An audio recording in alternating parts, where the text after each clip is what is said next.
Assalamualaikum. My name is Abdul Moiz Asif, and I've been a software engineer since past 2.5 years almost, I guess. So in this video, I'm going to tell you about how you can get job in Pakistan as a software engineer. इसमें बहुत ज़्यादा steps होते हैं, बहुत ज़्यादा confusions होती हैं और बहुत ज़्यादा चीज़ें होती हैं जो स्टूडेंट्स को पूछते हैं. For the first 2 years, I was a software engineer in Devzing. I was hired as an associate software engineer. Then I was promoted as a software engineer. Then I changed my company and I got an offer from a company जिसका मैं नाम नहीं ले सकता, but I am a senior software engineer here right now. So basically आप लोगों को मैं अपना पूरी जर्नी बताई हुई है मैंने एक वीडियो में, लेकिन इस वीडियो में मैं वो जर्नी नहीं बताऊंगा. जर्नी वाली वीडियो यहाँ पर आ रही होगी, वो आप देख सकते हो. इस वीडियो में मैं आपको बताऊंगा how you can get into any of the software house और उसके बेसिकली स्टेप्स क्या होते हैं एंड उसके जो बेसिक पाथवे है जो मैंने फॉलो किया था और आप क्या पाथवे फॉलो करके जा सकते हो. सबसे पहले प्रिपरेशन. तो प्रिपरेशन क्या आप लोगों को करनी पड़ती है कि नहीं करनी पड़ती किसी भी जगह पर जॉब लेने के लिए. और इतनी ज़्यादा सैचुरेशन नहीं तो इतना ज़्यादा कंपटीशन है, आप लोगों को कैसे जॉब मिल जाएगी. ठीक है, मैं भी यही सोचता होता था जब मैं अपने थर्ड ईयर में था. जब स्टूडेंट्स थर्ड ईयर में एंटर होते हैं तो एक नर्वसनेस शुरू हो जाती है, क्योंकि स्टूडेंट्स को लगने लग जाता है अब आगे करना क्या, अब तो जॉब लेनी पड़नी है. आप देखोगे आपके साथ वाले बच्चे की रिक्रूटमेंट आपके साथ रिक्रूटमेंट हो रही है और आपके साथ वाले स्टूडेंट की जॉब लग गई है. ठीक है, 80-90 हज़ार की जॉब लगी है और आप सोच रहे हो यार मेरी नहीं क्यों जॉब लगी. एक बैठे बैठे उस जो आपका दोस्त है उसका मास्टर में एडमिशन हो गया, पता चल गया उसने 6 महीने बाद चले जाना है बाहर. ठीक है, तो एक बैठे बैठे प्रेशर जनरेट होना शुरू हो जाता है, जो प्रेशर मुझे भी जनरेट होना शुरू हो गया when I got into my final year. 7th semester बड़ा अच्छा गुजर रहा था. 7th सेमेस्टर के एंड में जब मैं पहुंचा, 2 ऑफ माई फ्रेंड्स, अहमद अमीन, एक मेरा दोस्त था, एक सैफुल्ला का, कि दे गॉट इनटू डेवसिंग. ठीक है ना, उन्हें डेवसिंग से जॉब ऑफर आ गई. ऐसे नहीं आई थी, मतलब उन्होंने पहले इंटरव्यू दिया, बड़ा लंबा प्रोसेस हुआ और दे गॉट ऑफर फ्रॉम डेवसिंग. तो मुझे भी लगा कि यार अब मुझे भी सीरियस होना चाहिए ना ज़िंदगी में. तो मेरा 7th सेमेस्टर का गैप था. 7th सेमेस्टर और 8th सेमेस्टर के दरमियान जो विंटर वेकेशन आती है उसका गैप था. 17 दिन थे मिले. तो मैंने कहा इसमें मैंने अब यही टाइम है मेरे लिए, अगर मैंने तैयारी नहीं की तो मेरे पास ऑब्वियसली सारे दरवाजे बंद हो जाएंगे. तैयारी का मतलब क्या था कि आपने अपने जो मतलब ब्रश अप करने होते हैं कॉन्सेप्ट्स DSA के, ऊप के, प्रॉब्लम सॉल्विंग के लिए अपने माइंड को ट्रेन करना होता है. DB के साथ DB जो डेटाबेस होती है उसके आपने प्रॉब्लम सॉल्विंग करनी होती है. तो बेसिकली अपने माइंड को आपने ट्रेन करना होता है ताकि आप इंटरव्यूज़ में मेजरली प्रॉब्लम सॉल्विंग पूछी जाती है तो उसी की प्रैक्टिस करनी होती है. तो मैंने अपना पूरा प्लान बनाया था 17 दिन में और मैंने प्रिपरेशन की थी. ठीक है, अब प्रिपरेशन मैंने किस किस चीज़ की थी. DSA, data structure and algorithms जो एक सब्जेक्ट होता है, ऊप ऑब्जेक्ट ओरिएंटेड प्रोग्रामिंग होती है, डेटाबेस होती है, और हमारे पास होती है जो दूसरे छोटे मोटे होते हैं, नेटवर्किंग कर लो. ठीक है ना, लेकिन प्रॉब्लम सॉल्विंग एक स्पेशल पार्ट है. वो किसी भी तरह की प्रॉब्लम सॉल्विंग हो सकती है, आपकी एनालिटिकल प्रॉब्लम सॉल्विंग भी हो सकती है. लिटरली आपसे पहेलियाँ बुझवाते हैं कि एक कमरा है, एक बंदा अंदर गया बाहर आया, इस तरह की पहेलियाँ भी बुझवाते हैं. तो analytical problem solving, database, DSA और ऊप, इन चारों की मैंने अपना पूरा प्रिपरेशन प्लान बनाया था फॉर द 17 डेज़. और उन 17 डेज़ में मैंने मतलब आप समझ लो 16 घंटे पढ़ा था. एंड आफ्टर डैट मैं RB सॉफ्ट के लिए तैयारी कर रहा था. RB सॉफ्ट का टेस्ट होना था 27 जैन को, मुझे आज भी याद है, और मैं उसके लिए तैयारी कर रहा था. मेरे एक दोस्त के भाई की शादी थी, उसने इनवाइट भी किया हुआ था, बट मैं वहाँ पर नहीं गया था because I was really serious. मैं अपने घर भी नहीं बनाया था उन विंटर वेकेशन में. मैं घर नहीं आया था, मैं नेस्ट ही रुका था क्योंकि मैं नेस्ट में ही तैयारी करना चाहता था. वहाँ पे मैं डिसिप्लिन्ड और ऑब्वियसली प्रोडक्टिव ज़्यादा था. तो मैंने कहा मैंने घर नहीं आना. तो वहीं पे तैयारी की. मैं 27 को मेरा टेस्ट था और मैं RB सॉफ्ट में नहीं हो पाया मेरा. And I was little bit worried कि मेरा क्यों नहीं हो पाया, लेकिन मुझे पता था अब मेरी तैयारी पक्की है, अब मैं इंटरव्यूज़ देना शुरू करूँगा तो मेरा हो जाएगा. अभी 7वां सेमेस्टर स्टार्ट नहीं हुआ था तो नेक्स्ट में डेवजिंग दोबारा से हायरिंग के लिए आई. So I went for an interview. मैंने कहा किस्मत आजमाते हैं, तैयारी तो है. फार्मा फर्टिलाइज़र आई थी और डेवजिंग आई थी. फार्मा फर्टिलाइज़र का इंटरव्यू मैंने सुबह दिया और उसमें मैं सेलेक्ट हो गया. उसके 5 राउंड थे इंटरव्यू के, पहले राउंड में मैं सेलेक्ट हो गया. शाम को मैं डेवजिंग का इंटरव्यू देने गया तो उन्होंने एक वक्त में बैठे बैठे मेरे 3 राउंड कर लिए थे इंटरव्यू के. पहले HR इंटरव्यू हुआ, फिर उसके बाद मेरा टेक्निकल राउंड हुआ, फिर मेरा दूसरा राउंड हुआ, टेक्निकल इंटरव्यू हुआ. प्रॉब्लम सॉल्विंग उन्होंने मुझसे कोड लिखवाया था लिटरली, और मेरी प्रॉब्लम सॉल्विंग इतनी अच्छी हो चुकी थी 17 दिन की प्रैक्टिस से कि मैंने वहाँ पे बैठे बैठे कोई 2 घंटे का इंटरव्यू था मेरा, 1 hour and 45 minutes का इंटरव्यू था, और मैं थक के बैठा था। उन्होंने कहा था आपको हम जॉब ऑफ़र करते हैं ना, उतने की ही मेरी स्टार्टिंग सैलरी जो थी, मैं इसकी फ़िगर पहले बता चुका हूँ, मतलब इसी वीडियो के स्टार्ट में बता चुका हूँ। खैर, मेरी स्टार्टिंग सैलरी जो थी वो उन्होंने मुझे बताई और मैं सुन के हैरान रह गया। और अभी फार्मा फर्टिलाइज़र का मेरा पहला इंटरव्यू जो था वो क्लियर हुआ था। उन्होंने फिर अगले की ईमेल भेज दी, तो मैंने कहा फार्मा फर्टिलाइज़र जाने का ऑब्वियसली सीन नहीं है, कंप्यूटर साइंस के लिए वो नहीं है। तो मैंने कहा कि मैं डेवसिंग जाऊंगा, लेकिन अब मेरी तैयारी पक्की थी। मैंने कहा चलो किस्मत जितनी आजमा सकते हैं आजमा लेते हैं। तो मैंने आगे एक कंपनी थी डिटेलो के नाम से, उसका भी इंटरव्यू मुझे ऑफ़र आई, तो मैंने इंटरव्यू दिया। उनका टेक्निकल राउंड हुआ, फलाना ढमकाना, बड़े राउंड हुए, वो सारा आपका भाई ये करता गया क्योंकि तैयारी थी। तो उसमें भी मुझे ऑफ़र आ गई, बट कन्फ्यूजन यहाँ पे आई क्योंकि जब 2 जगह से मुझे ऑफ़र आई तो दिमाग ज़्यादा फटने लग गया रेदर देन अगर मुझे एक जगह से ऑफ़र आई होती, क्योंकि अब मुझे कन्फ्यूजन थी इसमें जाऊँ या इसमें जाऊँ। रिटेलो ने मुझे ज़्यादा सैलरी की ऑफ़र की थी, लेकिन ऑब्वियसली आपने देखना होता है ये कंपनी हमें वैसे ना निकाल दे ये ना। तो फिर मैंने डेवजिंग को ज्वाइन किया as an associate software engineer. मुझे अपने 7th सेमेस्टर के ख़त्म होने के बाद और 8th सेमेस्टर के शुरू होने से पहले ही जॉब मिल चुकी थी, और मैं भी उन स्टूडेंट्स पे प्रेशर ऑब्वियसली बन चुका था जिन्हें जॉब्स नहीं मिली थी।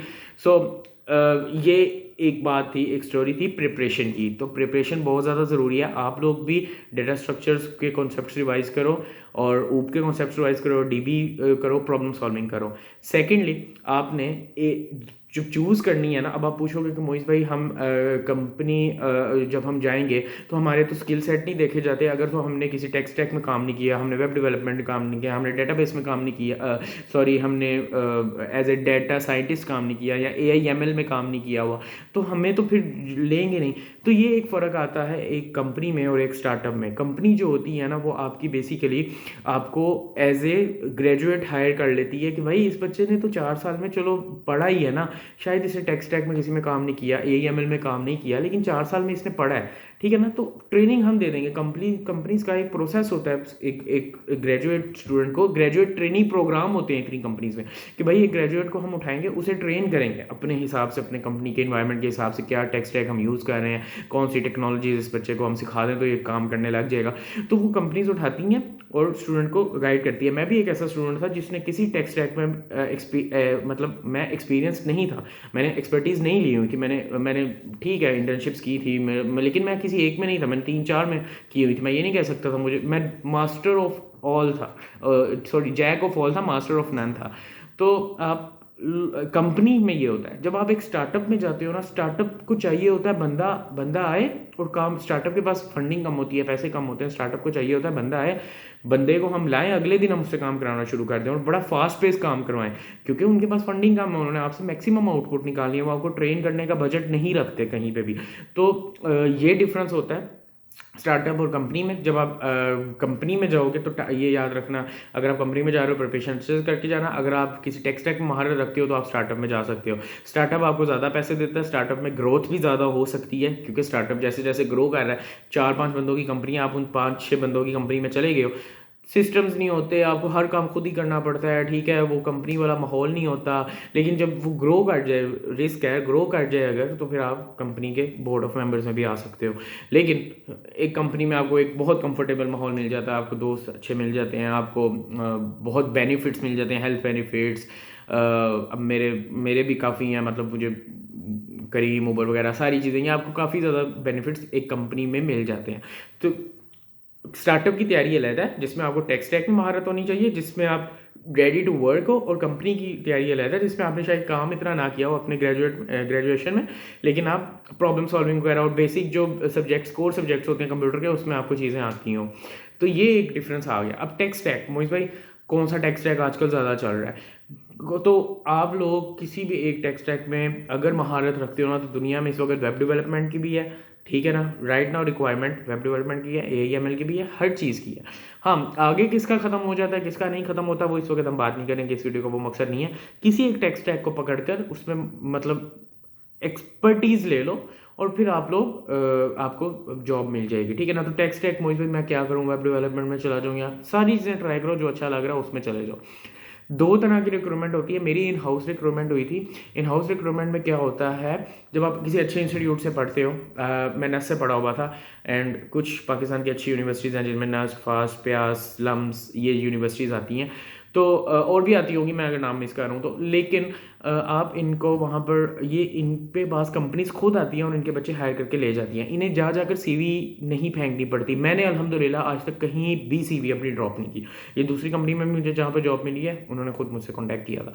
तो मैं, ठीक है ना, आप लोग सीवी आपको ड्रॉप नहीं करनी पड़ती, कंपनी खुद आती है, आप उनके पास जाते हो, इंटरव्यू देते हो, वो आपको हायर कर लेते हैं। लेकिन अगर आपकी इन हाउस रिक्रूटमेंट नहीं होती, तो जिन स्टूडेंट्स की इन हाउस सबसे पहले रिक्रूटमेंट होती है, भाई इन हाउस रिक्रूटमेंट्स अपनी डेट्स याद कर लो। आप लोगों की जब जब इन हाउस रिक्रूटमेंट होने लगेगी, वो अनाउंस कर देते हैं कि भाई फलानी कंपनी आ रही है, अपनी तैयारी पूरी रखो। ये ना करो कि जब आएंगी तब देखी जाएगी, जब आएंगी तो 1-2 दिन के नोटिस में कंपनीज आती हैं, तो फिर आपके पास तैयारी का टाइम नहीं होता। और ये जो जॉब फेयर होता है, सबसे बड़ा मार्केटिंग स्टंट होता है। जॉब फेयर में कुछ भी नहीं आपको जॉब्स वगैरह मिलती, जॉब फेयर पर फोकस ना करो। जो इन हाउस रिक्रूटमेंट होती हैं, आपके पास अनाउंस हुआ 2 दिन बाद फलानी कंपनी आ रही है, उस फलानी कंपनी की रिक्रूटमेंट ड्राइव में जाओ। जब आप प्रिपेयर होगे तभी जाओगे। अब क्या हुआ था डेवजिंग के इंटरव्यू में ना, कुछ स्टूडेंट अनप्रिपेयर्ड चले गए, उन्होंने कहा दे देते हैं क्या है। डेवजिंग ने ये लगा दी कि आपने एक बार इंटरव्यू दिया, 6 महीने तक आप अगला इंटरव्यू नहीं दे सकते। फिर वो बेशक प्रिपेयर्ड होकर भी चले जाते, फिर भी नहीं दे सकते थे। तो मैं पिछला इंटरव्यू जिसमें मेरे दोस्त अहमद और सैफ को जॉब मिली थी, मैं उसमें गया ही नहीं था। मैंने कहा भाई मैं प्रिपेयर्ड हूँ, मैं जाऊँ क्यों। तो उसी वजह से मैं जब उसकी मतलब 15-20 दिन बाद जब वो आए, तो मैंने दोबारा इंटरव्यू दे दिया, क्योंकि मैं पिछले इंटरव्यू में फेल नहीं हुआ था। फिर मैं तैयारी के साथ गया। तो अपनी तैयारी पूरी रखना स्टूडेंट्स, आप लोगों ने जैसे जैसे भी रखनी है, जैसे भी रखनी है आप लोग पूरी रखना। सो अपने आप लोगों को ये हो गया, इन हाउस रिक्रूटमेंट में आपको कंपनीज आएंगी, जाकर अपना इंटरव्यू देना, प्रिपेयर्ड हो गए। इंटरव्यू में कोई मसला नहीं होगा यार, आपको उठा के ले जाएंगे। अच्छी यूनिवर्सिटी से पढ़े हो, अच्छी यूनिवर्सिटीज़ के स्टूडेंट को जॉब ऑफर्स भी अच्छी मिल जाती हैं और पैसे भी अच्छे मिल जाते हैं। अब वो स्टूडेंट्स आ जाते हैं जो मतलब थोड़ी सी ऐसी यूनिवर्सिटीज़ में पढ़ते हैं जो इतना ध्यान नहीं देती इन हाउस रिक्रूटमेंट्स में। तो भाई आपको सीवी बनानी भी पड़ेगी। मेरे साथ एक स्टूडेंट था, मेरा एक दोस्त था, उसने जगह जगह ड्रॉप की थी सीवी, उसने बहुत हाथ पाँव मारे थे, तब जाकर उसे जॉब मिली थी। Even in the field of computer science, हम कंप्यूटर साइंस में तो बहुत बूम है, जॉब मिल जाती है। भाई नहीं, उस जब तक अगर आपकी इन हाउस रिक्रूटमेंट नहीं हुई, और फिर आपको सीवीज बना के ड्रॉप करनी पड़ेंगी, लिंक्डइन पे रीच आउट करना पड़ेगा लोगों को, अपनी किसी टेक स्टैक में एक्सपर्टीज लेकर उसे शोकेस करना पड़ेगा दुनिया के सामने। देखो मुझे ये आता है, लिंक्डइन पे अपनी पोस्ट लगाओ, देखो मैं ये काम, मैंने ये प्रोजेक्ट किया, मैंने ये प्रोजेक्ट किया। अपनी सीवी पे ज़्यादा से ज़्यादा प्रोजेक्ट्स करो। अगर प्रोजेक्ट्स ज़्यादा नहीं है तो अपनी जो आपके कोर्सेज हैं, सर्टिफिकेट्स हैं, उन पे करो। और कोर्सेज सिर्फ सर्टिफिकेट्स लेने के लिए ना करो यार, सर्टिफिकेट्स मतलब वो खुद सीखने के लिए करो, ठीक है ना। तो जो स्टूडेंट्स की मतलब इन हाउस रिक्रूटमेंट नहीं होती, तो भाई सीवी बनाओ, टेक स्टैक में महारत लो, बेसिक्स भी करो। जो मैंने बेसिक को बताया, DSA DBA, आप लोगों को थोड़े ज़्यादा हाथ पाँव मारने पड़ेंगे क्योंकि स्ट्रगल होता है। अब लास्ट क्वेश्चन और सबसे मेजर क्वेश्चन, मोइस भाई GPA मैटर करता है कि नहीं करता। भाई GPA मैटर, अगर आप देखो, GPA मैटर तब करता है जहाँ पे एक फ़िल्टर लगा दिया जाए कि 3.5 से ऊपर बच्चे हमने लेने हैं, 3.5 से नीचे नहीं लेने। और ये तब होता है जब एक कंपनी ऐसी है जिसके पास नंबर ऑफ़ स्टूडेंट्स ने, बहुत ज़्यादा स्टूडेंट्स ने अप्लाई कर दिया, तो उन्हें कोई ना कोई फ़िल्टर तो लगाना पड़ेगा ना। यहाँ तो आपको देखो, एक स्टूडेंट बच्चा 4 साल यूनिवर्सिटी में पढ़ा है, तो आपके पास the only way is to show कि यहाँ तो आपने GPA अच्छा लिया, यहाँ तो अच्छा GPA नहीं लिया, तो you should have a justifiable answer कि आपने अच्छा GPA क्यों नहीं लिया, ठीक है ना। अब आपने कोई स्टार्टअप किया, ठीक है, स्टार्टअप की वजह से आपका GPA बढ़ गया, तो कोई बात नहीं भाई, आपने स्टार्टअप किया, आपने 100 चीज़ें उस बच्चे से ज़्यादा सीखी होंगी जिसने GPA, तो but you should have justifiable answer. ऐसा नहीं होगा कि भाई मैंने GPA भी नहीं लिया, GPA doesn't matter, single piece of paper can't decide my future, और मैं तो मूवीज़ नेटफ्लिक्स वगैरह देखता रहा, ऐसे नहीं होता, ठीक है ना। तो GPA एक स्टैंडर्ड रखो, अच्छा रखो। मैं स्टूडेंट्स को कहता हूँ, तुम अगर आप अच्छी यूनिवर्सिटी में पढ़े हो, नज़दीकी लम्स वगैरह में, 3 से ऊपर रखो, तो आप सेट हो, ठीक है ना। 2 पे मत जाने दो, अगर आपका 2 पे भी है तो फिक्र की बात नहीं है। तो ये एक जर्नी थी, एक पाथवे था प्रिपरेशन का, जो मैंने आपको इस वीडियो में बताना था। अगर आपको कोई और फर्दर क्वेश्चन है, आप डिस्क्रिप्शन में पूछो, लिंक पे पूछो, मुझे इंस्टाग्राम पे पूछो। I try to answer and I try to give back to the community. Thank you, Allah हाफिज़।